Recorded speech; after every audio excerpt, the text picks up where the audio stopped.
Welcome to Backyard Cigars. So glad that you could join me again. And today I have a very interesting cigar.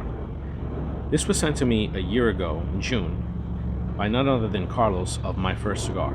You can look him up on YouTube, Facebook, Rumble. He's all over. And he's got great content that is really worth just sitting back and lighting a cigar and watching as he talks about his cigar experiences. Very peaceful. So I appreciate this gift, Carlos, and I will try to do justice by my review. But as always, I will be fair. And I want to talk about Canadian tobacco because the cigar that is here in my hands right now is the CAO Borealis. Yes, named after the Aurora Borealis, the light phenomenon that occurs, aka Northern Lights. And so it was named after that, and it complied with Canada's regulations, laws on banding of the cigar. So it's a plain band, olive green. We'll take a closer look at it in a little bit. But basically, this is the 5x52 Robusto. They also sell this, or they sold, I'm not sure if it's still available, in a Toro size, which is a 6x54. And so again, I've had this for a few months, over a year, so about a year and a couple months, and I've kept it at 65 to 66. When I took it out of the humidor today, the humidor was reading 67, but it fluctuates, and it's been warmer, so that affects the humidor as well. Now, in regards to the blend, this is something that Rick Rodriguez of CAO Cigars thought up of, and this is something that he wanted for the Canadian smokers to enjoy. So this was a regional release, and it was distributed in Canada only. So if we talk about the specs, we talk about the wrapper. The wrapper is an Ecuadorian Sumatra Viso, and Ecuadorian Habano Viso, and the binder is Nicaraguan, and the filler is a blend of Nicaraguan and Canadian tobacco. And look, I know what you're thinking. Canadian tobacco? Like, where are you going with this?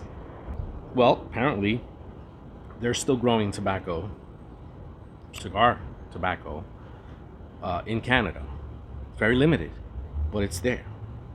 And in the particular case of this cigar, General Cigar stated on their website, and you can also see it on Half Wheel, stated that the Canadian tobacco used in this particular cigar was from the southwest corner of an Ontario province. So they also stated that this particular area has the perfect climate and humidity and soil for the production, the growth of tobacco. So that's where they got this Canadian tobacco in this cigar. How much of it did they use? I do not know. I think we'll never know. Or, I guess the only way you'd find out is if Rick Rodriguez or General Cigars or someone from CAO informed you as to how much was used. You'll see that we are looking at the CAO Borealis Robusto. And, Canada first started cultivating tobacco officially in the 1800s. But there's also history dating back further than the 1800s into the 1700s when the natives were growing and the French discovered it. But there were a lot of politics before eventually the cultivation began in earnest, and the type of tobacco that they were using was air-cured tobacco. Now, about 1819, you had escaped slaves that were escaping from America to the upper parts of Canada. And by the 1820s, the escaped slaves had populated in Amherstburg, Ontario, Canada, and there were a lot of former slaves that were now working on the farms using their expertise. But by 1827, unfortunately, the Canadian market was glutted, and both the price and the quality fell. By 1854, American tobacco was allowed to enter duty-free into Canada, and Canadian production ceased. Once the Civil War began, Canadian production increased, and once the war was over, it gradually ceased once more. By 1866, the Morning Freeman newspaper article lists tobaccos grown in Canada as that of Canadian Twist, Common Cut, Cavendish, and Fine Cut. And then, several decades later, in 1896, the tariff inquiry on page 6, which details the meeting talks between a tobacco manufacturer and an agent of the state, with the tobacco manufacturer who believed that Canada should impose a 25-cent tax on imported tobacco to protect Canada's crop. He also mentions how Canadian tobacco can be sometimes considered to be raw. Now, by 1900, a few years later, flue-cured tobacco begins production in Essex and Kent. It attracts growers from around the world, but mainly for cigarette production. By 1908, the Montreal Gazette writes an article labeled Stamps on Cigars. One stamp is for imported cigars. The other 3 stamps are for Canadian-made cigars to distinguish cigars which are made of all Canadian leaf, or part Canadian leaf, and of imported leaf altogether. 1911, the Evening Record stated, reciprocity will not injure the Essex County tobacco growers, and there were arguments for and against it. And basically that was an agreement that Canada entered in where they would exchange goods and favors and so forth. And basically a lot of politics. I won't bore you with that. But by 1923, the Quebec Daily Telegraph printed an article stating Canadian tobacco coming into favor. British soldiers take a liking. British demand during the war increased for Canadian tobacco. And by 1938, the British demand for Canadian product continues. It's just all over the place. They want this Canadian tobacco. By 1944, the Leader Post newspaper prints an article stating Canadian cigar shortage. When Japan controls Sumatra and Java, it created a cigar shortage. And Cuba and the USA increased their prices, but Canada did not. Sadly, they did not. So, by 1946, the Windsor Daily Star prints an article stating that Canada will export tobacco surplus. Canada will only send the surplus to Britain. Not just for cigars, but also for cigarettes and pipe. 1959, the Ontario Flue-Cured Tobacco Growers Marketing Board is established. And in 1963, the Financial Post printed an article saying that the Cuba source is drying up. Difficulty in getting Cuban leaf, but we have a 2-year supply, say growers and manufacturers. Now, by the 1970s, there were over 3,000 tobacco farms. And as of 2008, the number had dwindled to 650. So we went down some of the history with Canadian tobacco. And really, all that was left was some satire with Americans and Cuban and Canadians discussing the politics of why Canada sold Cuban cigars. And of course, at the end of the day, the Canadian would say to the American, who's coming over here looking for Cuban cigars? Who's the most voracious customer? It's you, the American. So that was all tongue-in-cheek, By the 1990s, we had the boom, and there was a pickup in production in Canada. But by the 2000s, the Ontario tobacco belt began to diminish. And what we saw is the growing region in Norfolk County and Elgin County in the southwest corner of Ontario, Canada, was really reduced to a very small amount of farms in production. And by, I would say, 2006, when Imperial Tobacco closed a lot of plants and moved their operations to Mexico, they continued to buy Canadian tobacco at auction, but they did move their production to Mexico. So by 2008, farmers were receiving buyouts for crops, and they had to agree to plant anything but tobacco. So that was pretty much something that they were forced into. They didn't really have a choice. Well, they could forsake the money and be left with nothing. But I don't think a lot of people wanted to be left with nothing. So then by 2019, tvotoday.org, they printed an article stating why tobacco is making a comeback on Ontario farms. And David Hammond says, I don't want to disparage the farmers, but the government's goal is to reduce the tobacco consumption.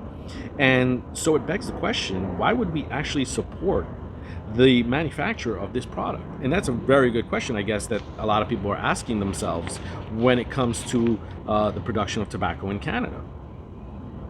Good question. Now, where I know some people have their feelings about CAO and don't really like their cigars, or just, I don't know, don't find them particularly appealing. I, on the other hand, find the spirit of their adventure and how adventurous they are in regarding sourcing rare tobaccos and just using them in crazy blends.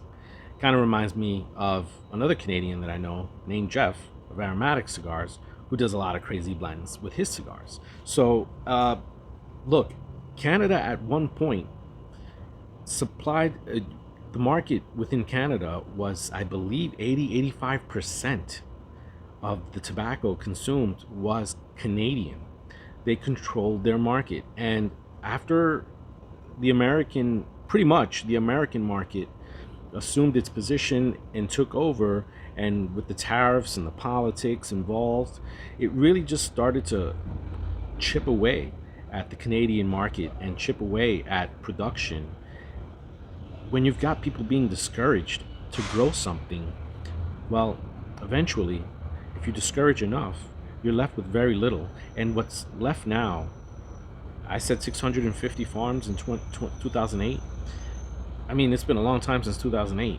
I don't know if there's still 650 farms. There may be less. There may be only 300 for all we know. Canadian viewers, please inform us. How many farms are out there? I do know that from the notable growers of the past, Davis & Sons Incorporated back in the 1940s and 50s was pretty big. And then you had the Correnti Cigars in Toronto, who have been in operation for over 100 years, and they are Toronto's oldest cigar shop. And they make cigars as well.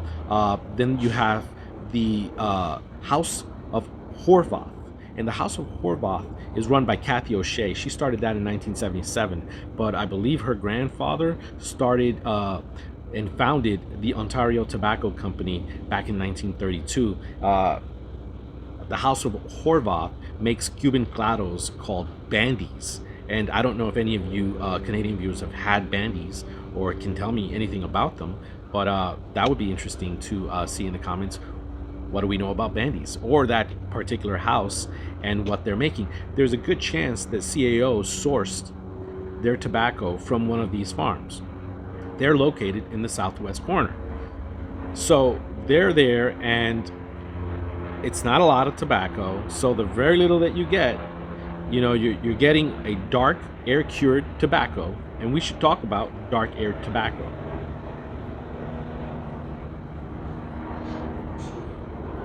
Air-cured tobacco is different in that it is placed in a barn with natural atmospheric ventilation and with little to no additional heat.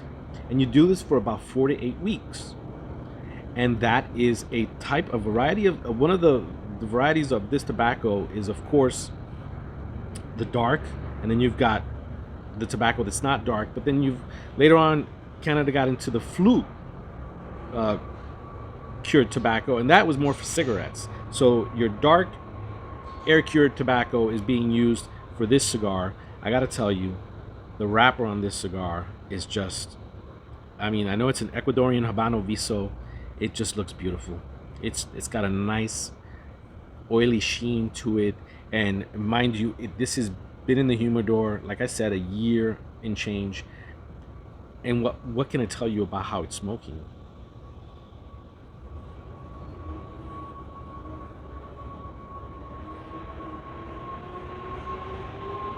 Earthy, very earthy,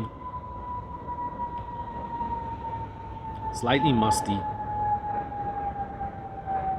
I'm gonna wait till this develops to tell you a little bit more about it. The thing that I'm loving most about this cigar right now is got to be the aroma on this. The aroma on this is just stunning. It's a knockout aroma. It really is. I don't normally get this so early on in a cigar where the aroma is just so intense. I mean, there've been cigars, but whenever this comes along, it's such a rich aroma that, man, even long after you've taken your puff and you just taken in the aroma, it is just boom in your face, and the lovely aroma it is.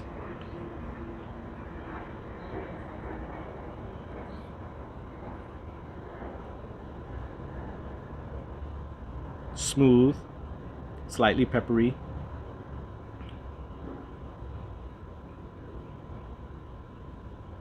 Come back. So one thing that I want to mention is that, one, this was kept for a year in a Tupperware, not an actual cedar humidor. And in addition to that, it was inside of a plastic zip bag, one of those form-fitting ones.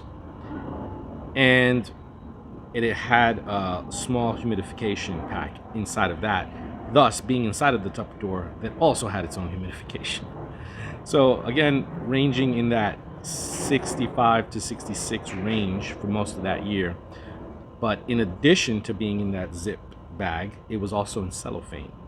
So you've got these layers that kind of mess with the aging a bit, and they switch things up a bit for you in the way that it ages a little slowly. And so that's why I'm feeling like this has still got a good amount of strength, good amount of pepper. Oils are very present, and a lot of that has to do with the way that it was aged.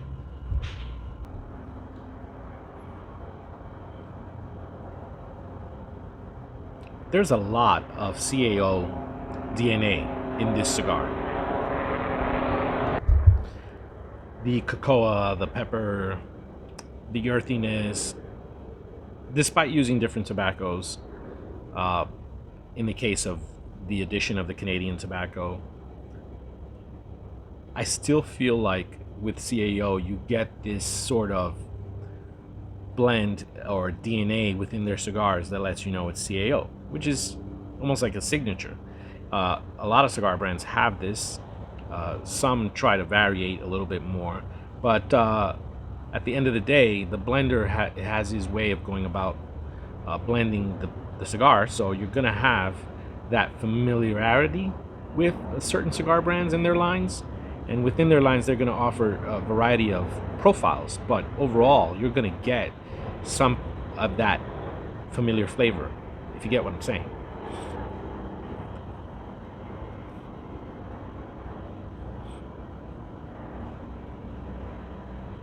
Another thing that I'm very impressed with is the Canadian attitude and the Canadian spirit in regards to the smoking laws and the smoking regulations that have been put forth. They've just been able to roll with the punches and really persevere, even if in small quantities, but they're still enjoying their cigars, and they're paying a heavy price for their enjoyment, but they're not letting it die. The tobacco culture, or specifically the cigar culture in Canada, has not died out completely. It's still alive, and who knows, maybe one day it will revitalize itself in a way that would be realistic and that would be beneficial to the farmers, the growers, the manufacturers, and then ultimately the cigar smokers of Canada.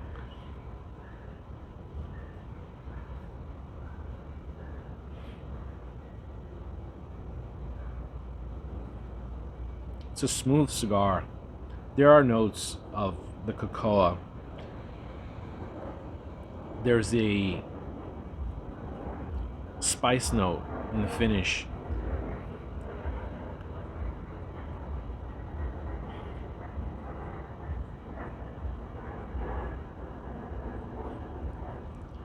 It's a rich smoke. It's medium to full in strength. It's full. It's full in body, full in flavor, and oily as heck. Man, it's oily as heck. I don't know if I can show you that there. And of course, the heat has kind of created this as well, where it's kind of heightened that sheen and that oily look to the cigar. As you get closer to the bottom of it, you see it on the burn line, and it's traveling upwards with the heat. But yeah, a lot of flavor in this cigar so far. Let me take a little bit more time with it and come back. So it's been very odd as of the second half. I felt like the cigar transitioned in a way that really shifted away from what I thought it was going to taste like in the first third. And some of those flavors that I was enjoying in the first third really disappeared in the second third. I didn't get as much. I didn't get any creaminess. I didn't get any cocoa, and there was more cedar and oak, and small sweetness that I got in the beginning of the first third was gone by the second, and then it just kind of got pedestrian, so to speak, because it really just it's smoking decently, good draw, good construction. As you can see, great smoke output. Some tannins now that I'm getting, and I just feel like it's really shifted in what I thought it was gonna be like, but it isn't bad. It's just kind of ordinary. So to sum this experience up, I don't know how much, again, Canadian tobacco was used here or how effectively it was used here, but I really feel that this blend just kind of morphed and it just became something else. The second third really did not provide as much excitement as I would have expected. It was okay. It was, okay, we'll repeat again, rather ordinary. And in the final third now, as I'm heading into this nub state, it's not like you can't smoke this, right? I mean, it's decent.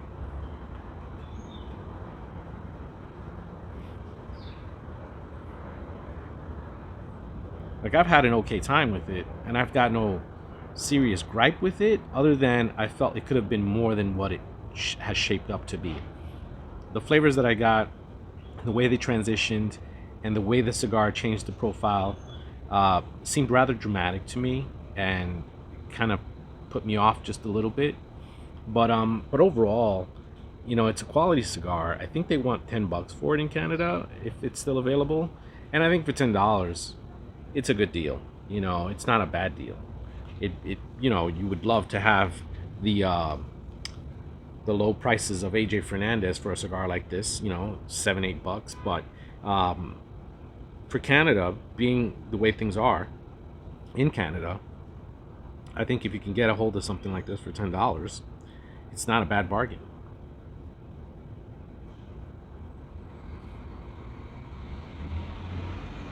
You'd also be supporting the local tobacco, so in that regard, you'd also be doing some good to the farms and the growers of Canadian tobacco. Even if they're only using a small amount, CAO has to purchase a larger amount if they intend to keep this line going, or they intend to keep releasing regional editions like this.